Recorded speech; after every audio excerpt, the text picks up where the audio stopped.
All right, so we are looking at the two container gardens I set up for the summer. I set these up at the beginning of June, and each one has the same plants almost. They each have a Coleus plant, which I grew from the classroom from seed. They each have a sweet potato, which we grew from slips and got in the mail in April. And they each have a sweet potato vine, which I grew from which I purchased from a local nursery. And I purchased two types. One is a darker color, one is a lighter color. So let's focus on this container garden here. And so the key to container gardening is good drainage. So the bottom of the container is filled with rocks, and there's drainage holes off from the bottom. In this one, it's coming from the middle, but they can also come from the sides. So that way some water can be stored at the bottom for roots to use. In addition to this, so again, let's look at our plants. Here is our sweet potato. So we grew it from slips. We'll focus more on the sweet potato itself in another video. But I thought it was interesting. We'll learn that it's not closely related to potatoes, so that's why the leaves are more vine-like than the kind of roundish leaves of potato plants.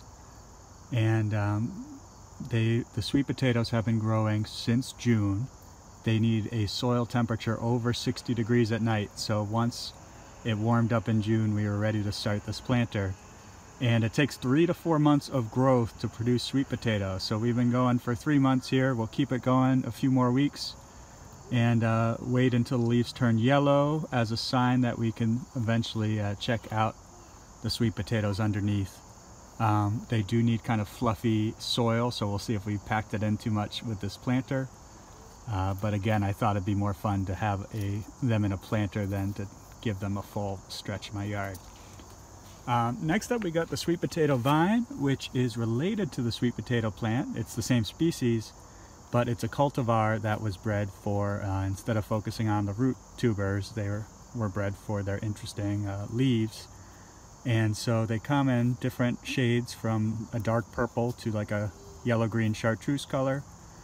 So I bought two types.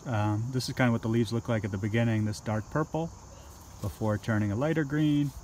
And over here, this one is a lighter green, and you could even see some cool purple tones as well. So sweet potato vine is very popular for garden beds or raised beds or container gardens. And they're called a spiller plant because they kind of spill out of the container all over the deck. This one's growing around my deck. And it's just really cool. I've been very happy with how it turned out. And finally, we got Coleus, which is another kind of cool leafy plant that comes in different patterns and colors with different greens, purples, and reds patterns. I grew them from seed in our classroom before we were sent home last March. I grabbed a few and put them in these containers, and they've been growing all summer long.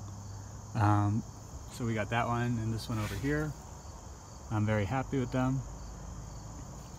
This one has started to flower, so the advice is that if you want the leaves to continue to grow, we can cut the flower, and hopefully it will keep growing into September and October a little bit more. So I think I will do that.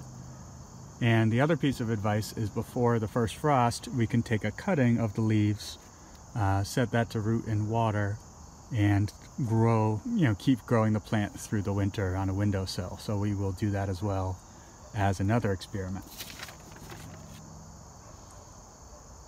All right, so upcoming videos will be experiments where we play with the Coleus leaves, and we dig up these containers at the end to look at the roots of the sweet potato vine and the roots of the sweet potatoes themselves to see if there's root tubers and how much we got.